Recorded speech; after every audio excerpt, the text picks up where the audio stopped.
அனைவருக்கும் வணக்கம். நான் உங்கள் நெடுமாறன் ராஜாங்கம். இனி நம்ம எந்த படத்தை பற்றி பார்க்க போறோம்னா, இந்த வாரம் ரிலீஸ் ஆகிருக்கக்கூடிய அந்தகன் படத்தை பற்றி தான் வந்து நம்ம பார்க்க போகிறோம். அந்தகன் படத்தை தியாகராஜன் அவர்கள் வந்து டைரக்ட் பண்ணியிருக்காரு. அந்தகன் படத்துடைய முக்கியமான ஸ்டார் காஸ்டிங் யாரெல்லாம் நடிச்சிருக்கா அப்படின்னு சொல்லிட்டு பார்த்தீங்கன்னா, பிரசாந்த், சிம்ரன், பிரியா ஆனந்த், கார்த்திக், சமுத்திரகனி, ஊர்வசி, யோகி பாபு, அப்புறமா கே.எஸ். ரவிக்குமார் அவர்கள் அண்ட் மனோபாலா மற்றும் பலர் வந்து நடிச்சிருக்காங்க.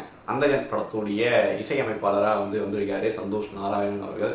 அந்தகன் தி பியானிஸ்ட் இந்த படத்துடைய ஒன்லைன் என்ன அப்படின்னு சொல்லிட்டு பார்த்தீங்கன்னா, கண்ணு தெரியாத மாதிரி நடித்துட்டு இருக்கிற ஹீரோ எதுக்காக நடிக்கிறாரு அப்படின்னு சொல்லிட்டு பார்த்தீங்கன்னா, லண்டனில் நடக்கக்கூடிய கான்செர்ட் வந்து போகணும். தன்னுடைய இசை, அதாவது தன்னுடைய பியானோ வாசிக்கிற அந்த இசை வந்து எல்லாருக்கும் பிடிக்கணும். ஸோ அதுக்கான அப்ரிஷியேஷன் வந்து எனக்கு கிடைக்கணும் அப்படின்னு சொல்லிட்டு கண்ணு தெரியாத மாதிரி ஆக்ட் பண்ணிட்டு இருக்காரு. அப்படி கண்ணு தெரியாத போது ஆக்ட் பண்ணிட்டு இருக்கும்போது எதாச்சியாக வந்து ஆக்டர் கார்த்திக் அவருடைய வீட்டுக்கு போயிட்டு அவருடைய ஆனிவர்சரிக்கு வந்து ஒரு ப்ரைவேட்டாக ஒரு ப்ரோக்ராம் பண்ணுறதுக்காக போகிறாரு. அப்படி போகும்பொழுது அங்கே ஒரு சில சம்பவங்கள் நடக்குது. ஒரு சில கொலைகளை வந்து ஒரு கொலையை வந்து அவர் பார்த்துறாரு. அந்த கொலையை வந்து அவர் போலீஸ் ஸ்டேஷனில் சொல்ல போகும்போது, இல்லை அந்த கொலைக்கு நடந்ததை வந்து பார்த்தப்புறமா அவருடைய வாழ்க்கையில் எந்த மாதிரியான மாற்றங்கள் வருது, அவருக்கு எந்த மாதிரியான பிரச்சனைகள் வருது, அந்த பிரச்சனையிலிருந்து அவர் தப்பிக்கிறாரா இல்லையா அப்படின்றது தான் படத்துடைய கதை. ஸோ இப்போது நம்ம வந்து படம் பார்த்து முடிச்சிட்ட அப்புறமா என்ன தோணுச்சு எனக்கு அப்படின்னா, ஒரு மட்டமான ஃபர்ஸ்ட் ஆஃப், ஒரு சுமாரான செகண்ட் ஹாஃபை கொடுத்து ஓகே அப்படின்றது தான் இருந்துச்சு. ஏன் அப்படி சொல்கிறோம் அப்படின்னு சொல்லிட்டு பார்த்தீங்கன்னா, படத்துடைய ஸ்டார்டிங் சீனில் வந்து ஒரு முயலை வந்து வேட்டையாடுறதுக்காக போவாங்க. ஐ மீன் பயிர்களை மேய்ஞ்சிட்டு இருக்கும். அப்போ வந்து அந்த முயலை வந்து போட்டு தள்ளுறது போவார். அந்த முயலுக்கும் கண்ணு தெரியாது. பட் சுடும்போது அது மேலே படாது, வேற ஒரு இது மேலே பட்ட மாதிரி இருப்பாங்க. பட் நமக்கு என்னன்னு தெரியாது. ஸோ ஓகே பட்டுட்டு வெடிச்ச மாதிரி வந்து காமிப்பாங்க. அதில் வந்து அப்படியே கதையை வந்து ஹீரோ சொல்ல ஆரம்பிக்கிறார், தனக்கு என்ன நடந்துச்சு அப்படின்னு சொல்லிட்டு. முக்கியமான ஒரு விஷயம் அப்படின்னு சொல்லிட்டு படத்தில் அந்த முதல் 10 நிமிஷம் படத்தோடைய நம்ம அந்த பிளாட்டுக்கு வந்து நம்மளை ஃபிக்ஸ் பண்ணுறது முதல் 10 நிமிஷம் வந்து ரொம்ப கிரிப்பிங்காக இருக்கணும் அப்படின்னு சொல்லிட்டு எல்லாருமே சொல்லுவாங்க.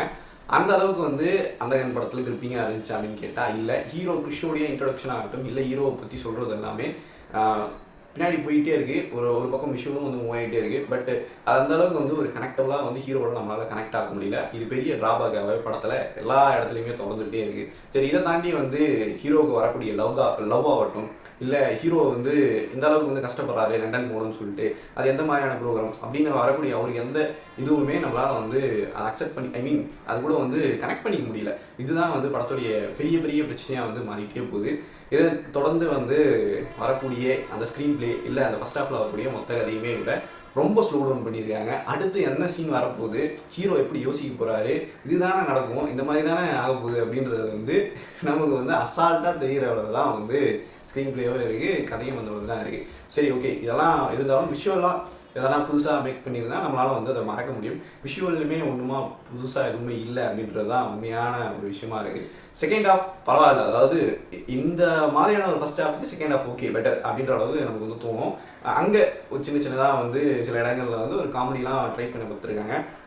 காமெடிலாம் வந்து ட்ரை பண்ணப்பட்டிருக்கு. ஸோ அதெல்லாம் வந்து ஒர்க் அவுட் ஆச்சு அப்படின்னு கேட்டால் நிச்சயமாக பெரிய அளவுக்குலாம் ஒர்க் அவுட் ஆகலை. அங்கங்கே ஏதோ காமெடி பண்ணுறீங்களா அப்படின்ற அளவுக்கு நமக்கு ஒரு ஃபீல் வரும். அதை தாண்டி வேறு எதுவுமே இல்லை. தியேட்டரில் வந்து ஒரு குறிப்பிட்ட நேரத்துக்கு மேலே நம்மளால் உட்கார முடியல, எப்போ படத்தை முடிப்பீங்க சொல்லுங்கள் அப்படின்ற அளவுக்கு வந்து இருந்துச்சு. ஸோ அந்தளவுக்கு தான் வந்து படம் போயிட்டே இருந்துச்சு. நடுவில் வந்து ஒரு சின்ன ட்விஸ்ட்லாம் நடக்கும். அதை ட்விஸ்ட்லாம் நடத்திட்டு உண்மையாலே வந்து நம்ம ஹீரோவுக்கு வந்து கதை அப்படின்னு கண்ணு தெரியாமல் வந்து போயிடும்.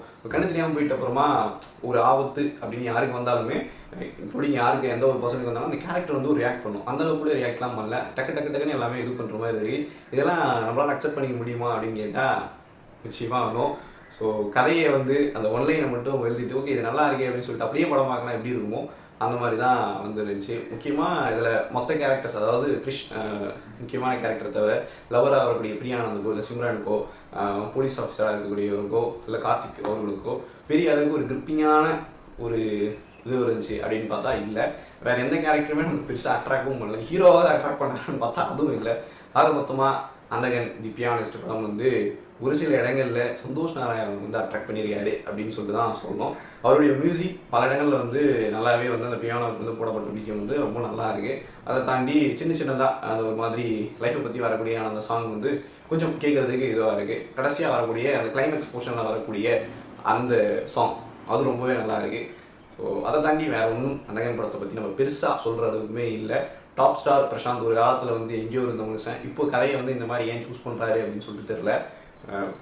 இன்க்ளூடிங் இன்னும் கொஞ்சம் பெட்டராக இது ஒரு 10 வருஷத்துக்கு முன்னாடி அந்த அந்தகன் படம் வந்துருந்தா மேபி எல்லாருக்கும் பிடிச்சிருமோன்னு சொல்லிட்டு எனக்கு தெரியல.